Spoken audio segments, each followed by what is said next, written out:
I was asked to make 4 photography light boxes for an exhibition. They are going to be black and I have a very simple design. For the frames, I'm using 16mm MDF cut in 9cm strips.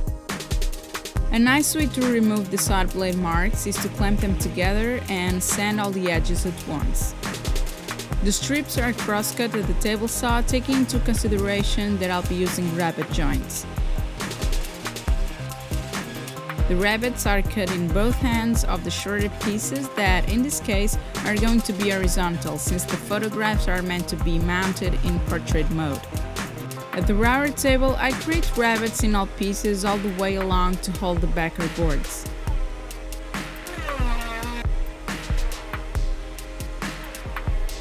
Next, I make a groove in the opposite side of each board to insert one photography sandwiched in between 2 layers of 3mm cast acrylic sheet.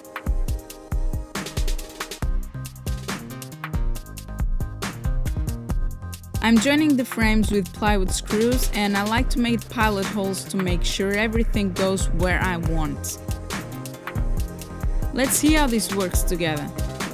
Although the MDF is pretty easy to drive screws in, I like to pre-drill all the holes because the edges have a tendency to expand, creating bumps and cracks that are noticeable from the outside face.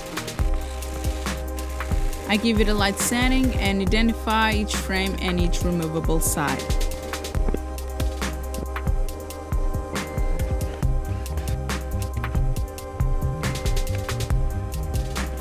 It's time to paint everything black.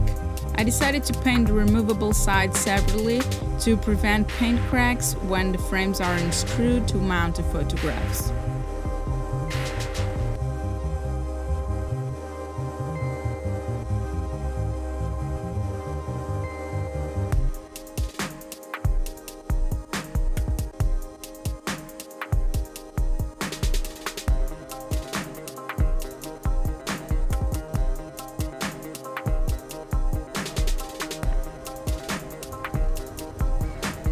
You may have seen me doing this before in my other video about making an LED light box, so you should know that the entire inside must be covered in a highly reflective material such as aluminum tape.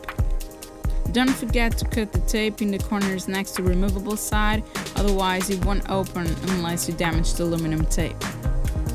I'm using LED strips and sticking them as far to the photographs as possible so the light spreads more evenly inside the box. I don't want to stick the LEDs to removable sides, so I keep the back paper and apply some little pieces of electric tape that can be easily removed in the future if the frame needs to be opened. To a faster covering of the backer boards, I'm applying aluminum foil with spray adhesive. Then I frame the sheets with aluminum tape to make sure that they don't become loose over time.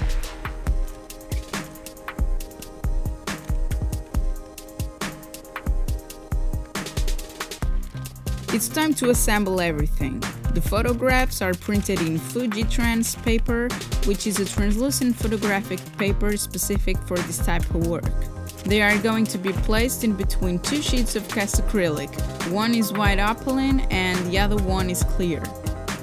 You gotta be careful with your hands in this part because it's really easy to get fingerprints on the photographs. Clean both faces and make the sandwich. Now comes the fun part, and the not so fun part of removing dust particles.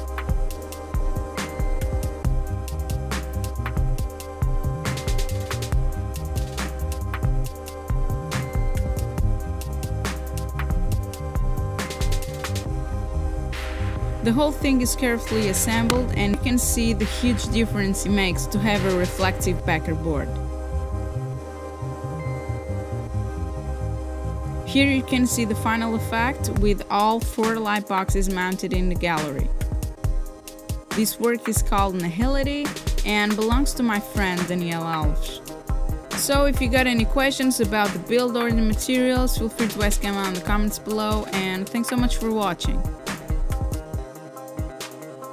If you want to see what I'm working on next, subscribe to my channel and follow me on social media.